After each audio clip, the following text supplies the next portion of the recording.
Good evening, ladies and gentlemen. This program, coming right before Passover, is a very interesting one. Because on Passover, Jews have a tendency to reflect on those who threaten the Jewish people. And for the last 28 years, the United States government more or less gave a green light to the PLO to say what it wanted, do what it wanted, without any real interference from the United States government. The question is, after 28 years, will the Trump administration allow the PLO to trample on Trump? Now, with the new U.S. administration, the time has come to examine how the United States allowed the PLO to trample upon U.S. government policies over a period of 28 years. And to transform, and the concept I'd like to present is how the 10 discretions of U.S. policy towards the PLO should be made into an American policy issue and not an Israeli obsession. Okay? It's very important to understand that Israel has been dumped upon very, very often, not only by the United States, but by nations around the world. And often the PLO indiscretions aren't discussed at all. Now, I want to go through 10 policies that the United States imposed over the past 28 years, which need to be examined, need to be questioned. The first, we go back to December 1988, during the last month of the Reagan administration. The United States recognized the PLO in December 1988, on condition that the PLO recognize UN Resolution 242, which required the PLO to embrace the right of every nation to secure boundaries, especially Israel. However, the PLO ignored these requirements for U.S. recognition of the PLO, and still the U.S. recognized the PLO. It was a very strange circumstance, asking Yasser Arafat, then the head of the PLO, to denounce terrorism, and as he walked through the corridors of the UN in Geneva, people said, "What are you doing?" "I'm denouncing tourism." No, terrorism, to get it right, terrorism. Anyway, when he got to the dais, he did denounce terrorism. And he mumbled something about 242, which wasn't clear. Yasser Abed-Rabbo, his spokesman at the time, was asked to clarify. He said, we recognize the UN resolutions, great, but that doesn't mean that we cannot continue our struggle for national liberation of Palestine. And saying very specifically that the military activities of the PLO to liberate Palestine would not be considered by the PLO to be terrorism. Even though this was the case, the United States government went and recognized the PLO. And I asked Alan Keyes, a close advisor to Ronald Reagan, a year later when he visited Israel, why was it that President Reagan recognized the PLO, despite the fact that the PLO did not follow U.S. government policies of recognizing 242, recognizing the right of every nation to exist and to continue and to grow and to prosper? The answer that Alan Keyes gave me was that the Saudi Arabian government had met with the Reagan administration and basically threatened them. The Saudis were afraid of a PLO invasion of the Saudi Peninsula. They were afraid of a PLO intifada. And what they did was to say, if you don't recognize the PLO, we'll start pulling Saudi investments out of the United States. A very clear threat. And Reagan administration crumbled. And from then until today, the PLO has been recognized by the American government. Now, the ultimate moment of formal recognition of the PLO, beyond simply the gesture to Yasser Arafat in 1988, was the PLO-Israel-Oslo Accord, which was concluded on the White House lawn on September 13th, 1993. This is the second issue. The first, again, was what happened with Reagan, the Reagan administration recognition of the PLO, and this is the second one. The PLO-Israel-Oslo Accord, witnessed and guaranteed by the United States government. What was that all about? That was about a very simple formula. The two sides would sign. It was witnessed by the United States and Russia, and it would require one thing, that the PLO get its accord agreed to by the PLO executive, that the Israeli side would get the Knesset to approve. Well, the Knesset approved it by a vote of 61 to 50, and on the night of October 6th, 1993, there was supposed to be the PLO Executive Committee meeting to ratify what they call the Declaration of Principles of the Oslo Accord.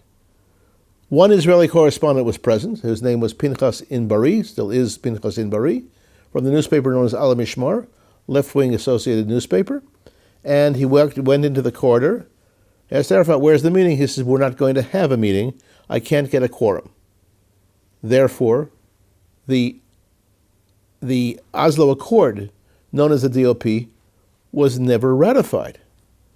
However, the United States government related to it as if it was ratified. Very important to understand. It was never ratified.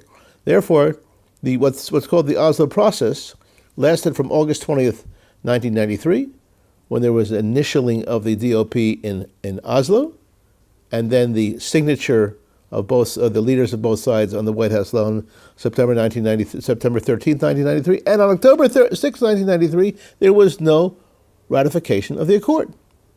However, the United States position was that they were going to accept Arafat's signature on the White House lawn at the time as being enough.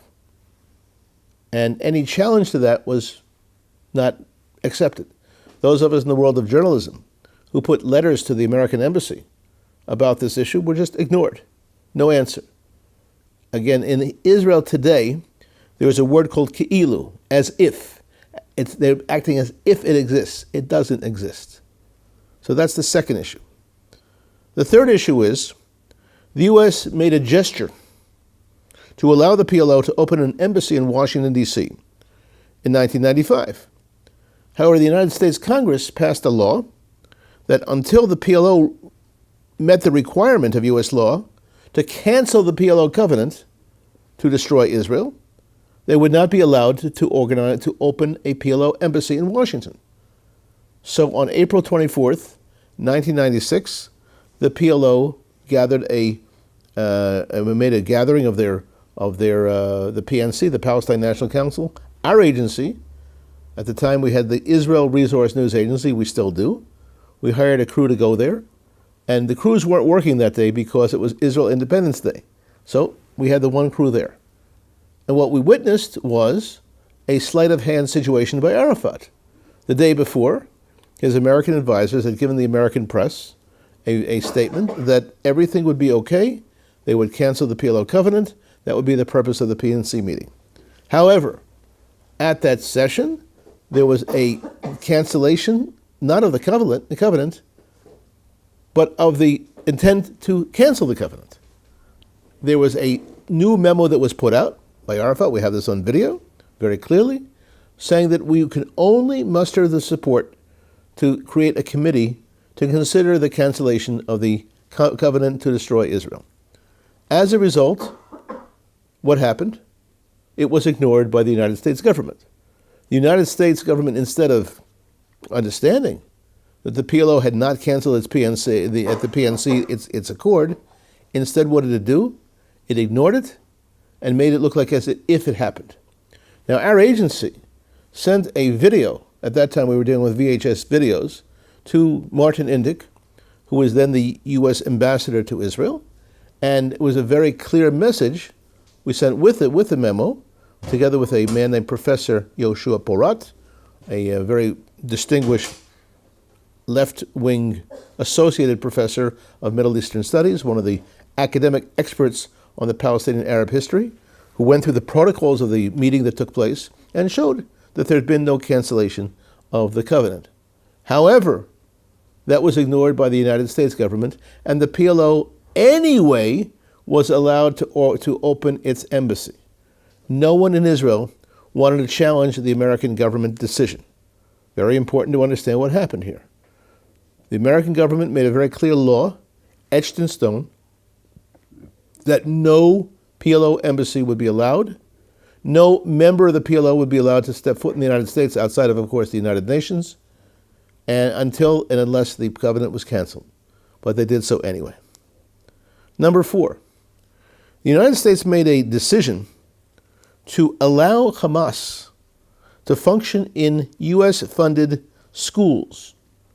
Now, this is a very strange situation because there's a legislation on the books of the U.S. Congress passed in 2003, which is by the reinforced in 2003, but it had been on the books before, that any FTO, any foreign terrorist organization, such as Hamas, would not be allowed to function in the schools.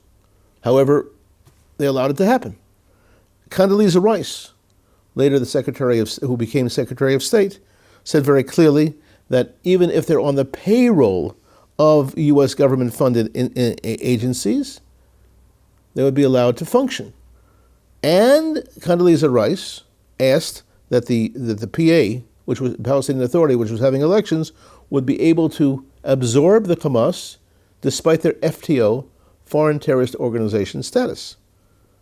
Now, the next issue which we're dealing with is the PLO, the U.S.-funded UNRWA curriculum, instituted a war education system, which violated the UN Charter, of which the United States is a Security Council member, ignoring that completely. Then this is a situation where UNRWA, the United Nations Relief and Work Agency, basically, how shall we say, nurtured the United States as its main supporter, while at the same time allowing Hamas to be a prime focus of UNRWA education. Very strange situation. An agency recognized as a terrorist organization, handling schools, being involved with the political situation. Number 6, the United States helped create the PSF, the Palestinian Security Forces, officially having an armed force. And when our agency, with the funding of the Middle East Forum, run by Dr. Daniel Pipes, we did a thorough study of the PSF, the Palestine Security Forces, and which we noticed that the PSF included FTOs, foreign terrorist organizations, which were declared to be illegal and terrorist by the United States government. We submitted our report to the U.S. House, U.S. Senate Armed Services Committee, to the U.S. Embassy, to other factors in the U.S. Congress, and it was ignored completely. And very important to understand. We had both Arabs and Jews prepare this report, high-level, serious professionals, to show that what was supposed to be a force for peace was turning out to be a force for promoting terror. And Israel has yet to see the ultimate results of the PSF, including absorbing, co-opting terrorist organizations, but that is the situation today. Number 7, the United States passed a law which came to be known as the Kobe Mandel Act, named for a little boy who was murdered in 2001 when he was out for a little hike with his friend. And the Kobe Mandel Act requires the United States to pursue and prosecute those who harm U.S. citizens in Israel. Now, that law is on the books very clearly. However, the United States government made a decision. We don't know, they didn't announce we're not going to enforce it, but all attempts to get the United States to pursue terrorists. Now, why is this important, the pursuit of terrorists? Because what the Oslo Accord wound up doing was to allow certain areas that Israel could not pursue terrorists into those areas. Now, the FBI, which has a presence here in Israel, could easily take upon itself that role of pursuit of terrorists, of hot pursuit of terrorists. Most recently, a young man was stabbed in the back near one of the lines that goes into the Palestinian Authority, an American citizen, stabbed 4 times in the back, and the stabber just went a few minutes over the line into the Palestinian Authority. Now the question is, and he's complained to the U.S. government about it without any real response. Well, where is the legislation on the books that requires the U.S. to help with hot pursuit? There's also leads us to another issue, which is that the U.S. established an office to monitor anti-Semitism. And this is part of the whole modern era with the also post-Oslo Accords, but it's also part of the peace process. The U.S. would monitor anti-Semitism. However, request of the United States office to monitor anti-Semitism was met with response was, well, with no response, why aren't you covering Palestinian Authority anti-Semitism? Number 9, a concomitant to that, we met with the Pope's ambassador, his late ambassador, Archbishop Sambi, who showed us the U.S.-funded Palestinian Authority Constitution, which was based on, of all things, the Sharia law. The Sharia law, not just the Sharia law that Archbishop Sambi had experienced in Bangladesh and in Indonesia. That Sharia law recognized minorities, non-Muslims, the human rights, civil liberties of other religions. This Sharia law, proposed for the Palestinian Authority, prepared by the United States government, gave no juridical status to anyone outside of Muslims who would be part of the PA. Very important, establishing an Islamic state with no rights for anyone but Muslims. And this was funded by the United States government. How do we know? Because it said so right on their masthead. And last but not least, number 10, the United States created a Palestinian Authority electoral process. And whom did the United States appoint to run that electoral process? None other than former President Jimmy Carter. Now, Jimmy Carter, when our agency covered, there have been 3 elections, 2 presidential elections, 1 legislative election of the Palestinian Authority. And in 1994, when in 1994 was it? When the election took place, that was 95, excuse me, 96, excuse me, January 1996, when the elections took place for the head of the Palestinian Authority, the president of the Palestinian Authority, Arafat was running against Dr. Shafi. Dr. Shafi had represented the PLO at the Madrid talks, the talks that took place in Madrid. And 2 days before the election, actually a week before the election, his house was blown up to encourage him to back out of the race, which he did. When I asked Jimmy Carter about it, he said, well, we have problems like that in Chicago too. That was his response. I said, how can you call this a fair election? And the issue of the elections being less than fair is something that is endemic to the situation. And the question is, under a new president, will the system continue to relegate the supervision of PA elections to Jimmy Carter? So in sum, the issue of the school books and the education system, the issue of the non-ratification of the DOP, the non-cancellation of the covenant, the issue of the Hamas being an integral part of the education system and of the running of the PA, the issue of the PSF, the Palestine Security Forces, absorbing terrorist groups. All these are issues that we're wondering what will be the position of the U.S. government in the near future. What we're wondering is, which is it going to be? Will the current president, follow 28 years of just non-response or not?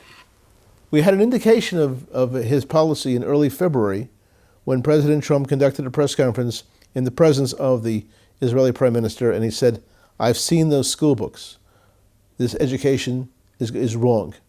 And we understand from different sources that President Trump has given the green light to the Israeli government to close down and to condition funds to the Palestinian Authority education system on a basic change.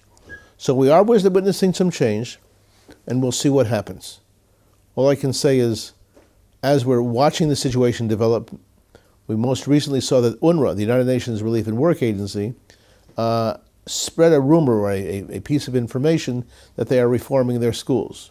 When we asked them, and changing their school curriculum to promote peace and tolerance and acceptance of Israel.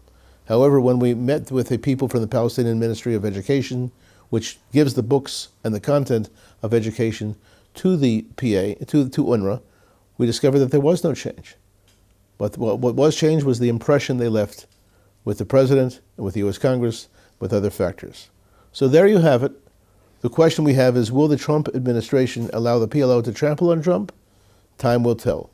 But nothing can happen until we recognize the policies that the United States has allowed the PLO to conduct over the last 28 years with virtual no American interference to stop it. Thank you, ladies and gentlemen, for coming this evening.